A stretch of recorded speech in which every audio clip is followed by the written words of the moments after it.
হঠাৎ কোনো প্ল্যানিং ছাড়াই আমরা ঘুরে আসলাম অনেক সুন্দর একটি জায়গায়।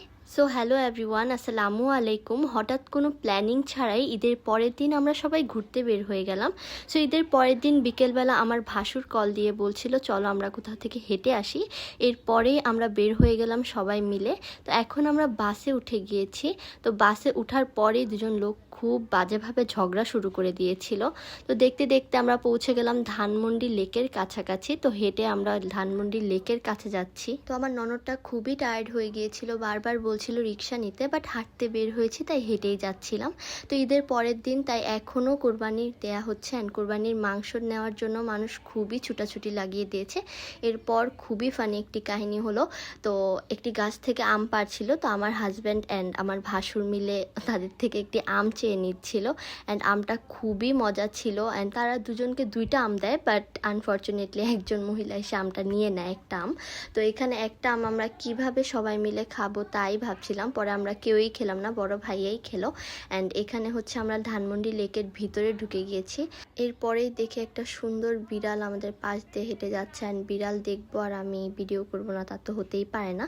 তো আম খেয়ে ভাইয়া হাত ধোয়ার জায়গা পাচ্ছিল না, তাই লেকের পানিতেই নেমে যায় হাত ধোয়ার জন্য।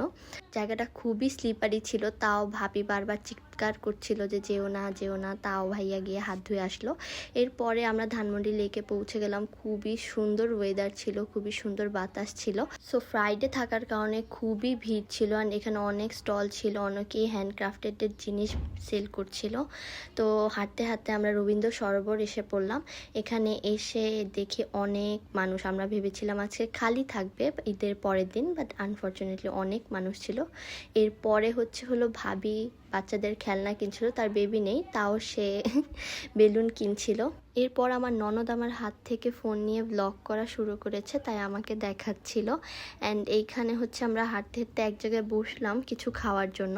তো ভাইয়ার ভাবি ডিসাইড করছিল অ্যান্ড আমরা তিনজন অলরেডি অর্ডার দিয়ে ফেলেছিলাম কিছু ড্রিঙ্কস। আমি নিয়েছিলাম কোল্ড কফি, লাইবা নিয়েছিল লাচ্ছি অ্যান্ড আমার হাজব্যান্ড নিয়েছিল কোক।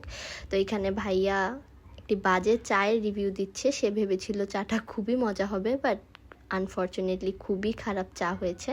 আর ভাইয়া চাটা নিয়েছিল ভাবির সাজেশনে, তাই আমি ভাবিকেও দেখালাম। এরপর আমরা উঠে আবার সেই সেম রাস্তা দিয়ে যাচ্ছিলাম অ্যান্ড রাস্তার মাঝখানেই আমার কিছু চুড়ি পছন্দ হয়ে গেল অ্যান্ড আমি নিয়ে নিলাম খুবই সুন্দর গ্রিন কালার হ্যান্ডক্রাফটেড চুড়ি। এরপরে বললাম না বিড়াল দেখবো আর আমি শ্যুট করবো না, এরকম হতেই পারে না। এখানেও একটা খুবই সুন্দর বিড়াল বসেছিল, ও রাস্তায় থাকে বাট এত পরিষ্কার। আমি এটাই বলছিলাম সবাইকে যে আমাদের ঘরের বিড়ালকে আমরা পরিষ্কার রাখতে পারি না, বাট ও রাস্তায় থেকে খুবই সুন্দর। তো এইখানে আমরা আবার বসেছি ফুচকা খেতে, খুবই বাজে। আমরা সেদিন যা খেয়েছি মোস্ট অফ দ্য থিংস বাজেই ছিল।